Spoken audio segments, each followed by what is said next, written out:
statement mo na may draft na daw na nasubmit sa ICC. Anong reaction natin po? Alam mo, kung maniwala kay ni Trillanes ang pakla na yan, walang ginawa na kung hindi magdaldal. Huwag kayong hindi ko nga sinasagot eh. Kaya hindi ko sasagutin yung buuanan. Wala. Yan ang isang misteryo. May isang tao na bobo, bakit lumusot sa PMA. Hindi naman nakipaglaban sa Mindanao. Walang ginawa ang ulol kung hindi magkudita, gumawa ng kaguluhan sa bayan natin. Tapos ngayon, siya pa yung hero. Siya pa yung kala mo, the idiot, itong si Trillanes. Ano ang style ng buang na yan? Kung katabi ka niya at ayaw niya ikaw, pipinturahan ka niya ng itom para maging puti ang ulol na yan.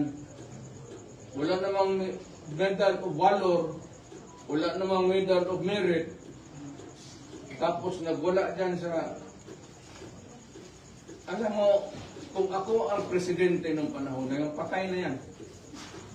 Kung ako ng presidente tapos mag-mutiny matagal ng kasabay siguro ng ditong ibang cemetery. Mahirap kay Nograles ay Trillanes, akala niya matapang siya. Yung pagkakala niya kay sundalo siya, ay dumaan ng PMA. Malaki ang respeto ko sa mga sundalo. PMA yan. Pero itong ulol na ito, at bakit sumalig na yan sa inyo? Siya lang may utak, siya yung may bayag na Trillanes. Tumahimik ka na lang, wala ka nang ginawa. Wala ka nang ginawa sa bayan mo.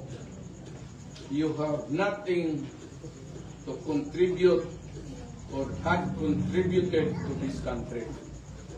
Nag-umpisa ka, lumabas ka ng barak, gulo ka, binigyan ka ng amnesty, ngayon, ang bunganga mo, bunganga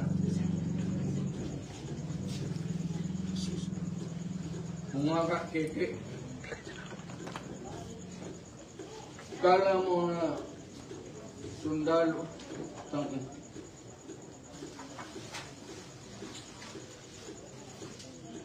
Wala. Anong contribution niya? Anong nagawa niya sa Pilipinas para kung magsalita ka lang mo hero? What have you contributed to this country? May nahatid ka ba ng kapwa mo Pilipino na pobre na ihatid mo sa ospital? Nalagaan mo? Nagpakain ka ba dyan sa mahirap ng tao sa Maynila? Hindi ka nga kilala sa Caloocan tapos gusto kang... Alam mo, pag tumakbo ka Trillanes sa Caloocan, doon ako magkampanya. Utang ina mo, doon ba ako makita? Doon kita babuin. Talagang babuin, talagang babuin. At kunin ko yung mga istorya ng mga classmates mo sa PMA, pati yung sundalo. Doon ko sabihin sila, ito yung sinabi ng mga sundalo sa ulol na ito.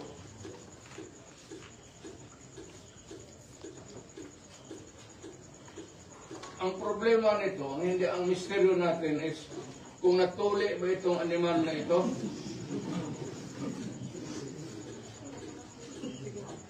Buang-buang gago ka sino. Mayor, ngayong All-Souls Day, bali, ano po ba ang mensahe niyo sa inyong parents considering ang mga nangyayari ngayon sa inyo? Ako. Well, maybe sa langit, no? I'd like to assume or presume na sa langit ng tatay pa rin nanay. Kita naman nila ang at malapit na rin ako. Tanda na kunting panahon ako. Kung makita yung katawan ko, dito na rin ako. Sabi ko dyan na sa isang kanto, tinuro ko nga bibong dyan para hindi masyado. Yung mga ganon, because of my Chinese ancestry. Diba alam ng tao siguro na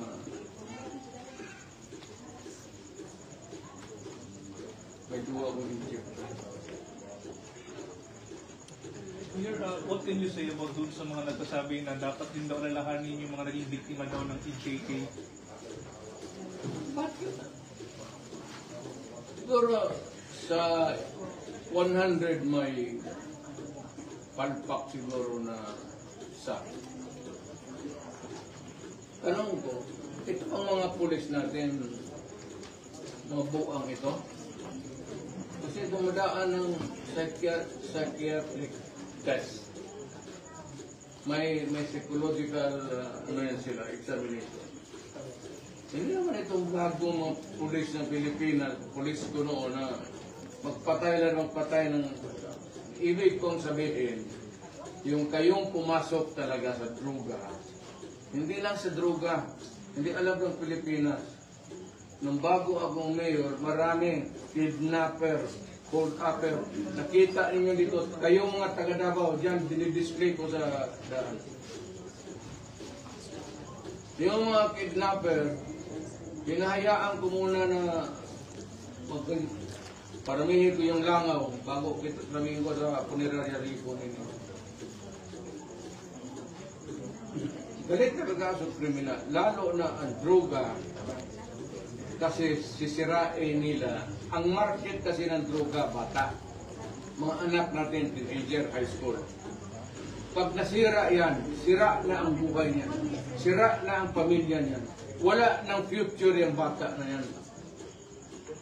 Tapos pinaaral hanggang college, dugo at pawis ng nanay pati tatay. Pagdating doon sa college, bigyan mo ng droga, bigyan mo ng shabu. Pag naloko, napurnada ang pawis nila. At ganon na lang kung gaano sa kumot sa Tagalog. Ang ginaganon? Wala Tagalog dito. Yung kinakrampol. Gano'n lang.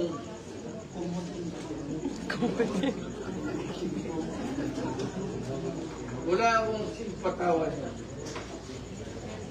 Basta yung droga, kidnapping, or kriminal. Huwag natin pag-usapan, alam na dito sa daki. Kayo nandito ngayon, nakikinig kayo, pati sa likod ko, nakikinig ngayon dyan. Kung ikaw ay hold upper, kidnapper, umalis ka na kasi pag naabutan kita, utang ilibing ko talaga dyan sa pakanting mo. Mayor, bumisita po si PBBM doon sa ininan ng kanyang papa o kanyang ama. Sabi po nung mga nakararami na wala po din silang utang na loob sa iyo. Ano po yung ano po yun? Wala silang utang na loob sa akin? Yes po, kasi kayo po yung dahilan kung bakit naibing po yung kanyang papa doon sa ininan ng mga pinag.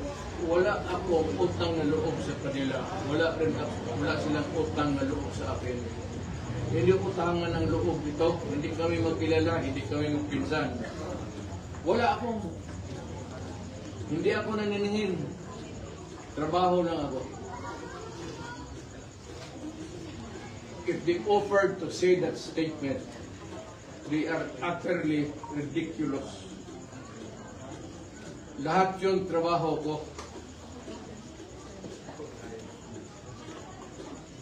Mayor, aside dun sa mga biktima ng EJK, nanawagan din ng hustisya ang pamilya ng mga pulis na nag-ano ng war on drugs. Yan na nga. Ang mahirap nito, mga ganitong human rights. Tinitignan ninyo yung patay na tao dyan, sabihin mong biktima ng ano, higit. Paano yung mga pulis ko, mga sundalo ko? Ayan, nakalibin din dito banda. Paano yan? Paano yung mga sibilyan? At paano yung mga pamilya dito sa Pilipinas na nasira ang buhay nila dahil sa droga? Kayo mga drugista, talagang papatayin ko kayo. At kayong taga Davao, alam ninyo,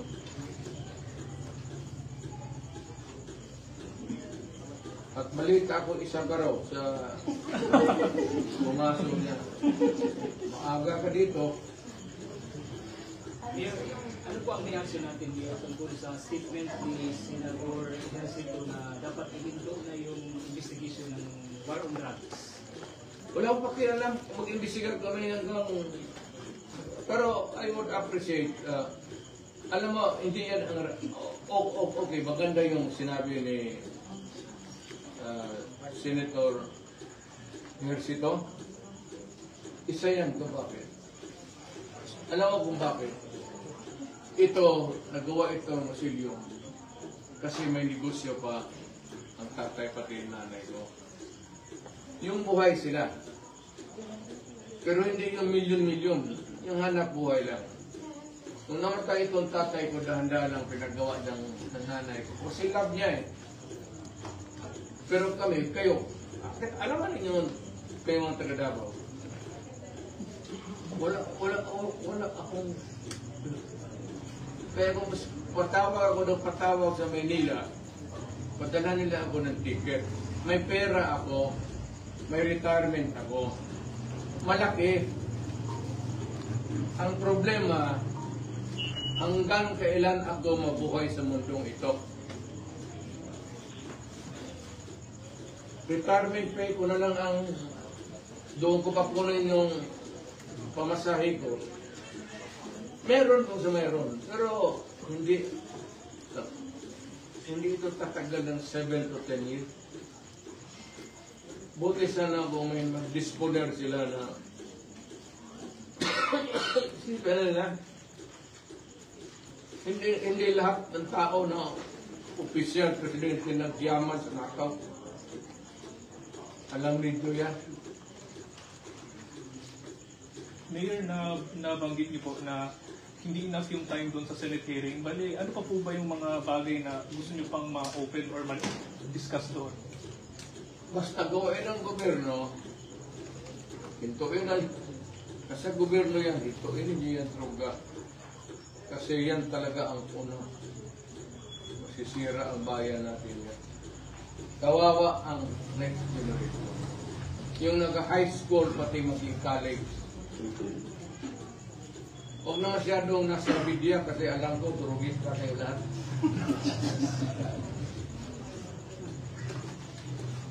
Mayor, kung iimbitahan ka sa Quadcom ng Congress with regards to investigation sa war on drugs, pupunta ka ba, Mayor? Alam mo mga ganito yan, hindi naman ako napapasuplado. Pero yung testimony ko sa Senate, natanong naman na lahat. Yun na yung that will be the meat, yung substance ng testimony ko. Kung gusto niyang malaman nila na extrajudicial killing, sinabi ko wala. Maraming patay, pero hindi. Sabi ko, hindi na binabaril. Kung paulit-ulit lang nila, okay man ako magkapiro.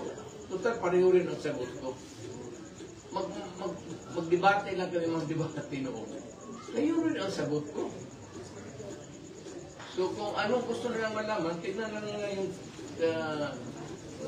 tape sa proceeding. Makinig lang sila yun na yun. Kung may mga sila ibang bagay na itanong, it must be alien to the main topic. Labas, So hindi ka pupunta, Mayor?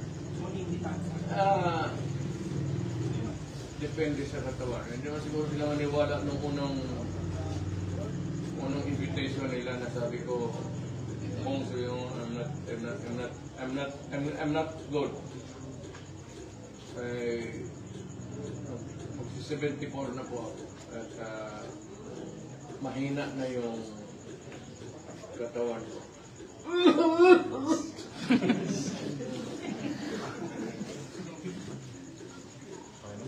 Mayor, kung babalik ka sa Davao bilang mayor, ano gusto mo pang ipaano, gagawin dito? Alam ko, behave lang tayong lahat. Kung ako maging mayor ulit, pakiusap lang. O talagang galing sa loob. Lumayo na lang kayo. At hayaan ninyo ang